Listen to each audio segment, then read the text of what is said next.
शेरू के बेड के नीचे भूत है। शेरू रात को बेडरूम में आराम से सो रहा था।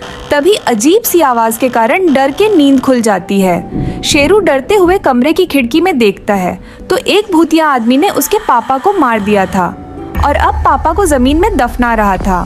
तभी वो आदमी शेरू को देख लेता है और उसकी तरफ जाने लगता है। शेरू फटाफट बेड पर सोने का नाटक करने लगता है। वो भूतिया आदमी घर में आ चुका था और दीवार पर डरावने अक्षर में कुछ लिखने लगता है और फिर शेरू के बेड के नीचे छुप जाता है। शेरू रात को जो लिखा था वो पढ़ नहीं पाता और पूरी रात सोने का नाटक करता है।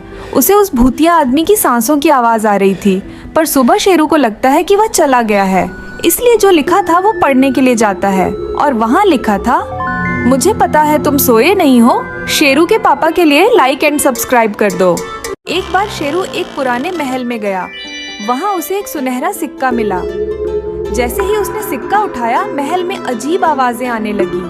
दरवाजे अपने आप खुलने लगे और भूतिया रोशनी चमकने लगी। डर के मारे शेरू भागने लगा। तभी एक छोटा सा बिल्ली का बच्चा उसके पास आया और मियाँ मियाँ करने लगा।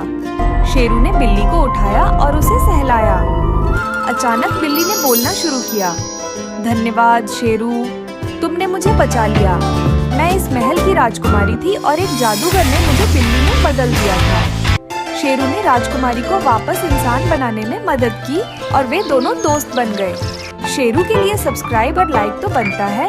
शेरू रोज की तरह ऑफिस से वापस आता है, स्कूटर पार्क करता है और घर की तरफ बढ़ता है। पर आज कुछ अजीब था। दरवाजे के सामने किसी ने काले धागे में बंधा एक नारियल रखा था।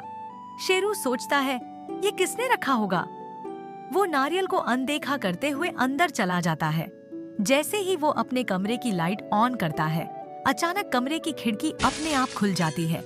तेज हवा चलने लगती है। शेरू घबराकर खिड़की बंद करने जाता है। तभी पीछे से एक आवाज आती है। शेरू वो मुड़कर देखता है, पर वहाँ कोई नहीं होता। उसकी दिल की धड़कनें तेज हो जाती हैं। तभी दरवाजे पर जोर जोर से दस्तक होती है। वो दरवाजा खोलता है और सामने खड़ा होता है उसका अजीब पड़ोसी, जिसका चेहरा हमेशा ढका रहता है। वो कहता है, नारियल वापस रखो, नहीं तो तुम्हें बुलाया जाएगा। शेरू चौंक कर दरवाजे को बंद कर देता है और जैसे ही वो पीछे मुड़ता है, उसके घर की सभी लाइटें एक एक करके बुझने लगती हैं। पार्ट 2 चाहिए तो कमेंट करें।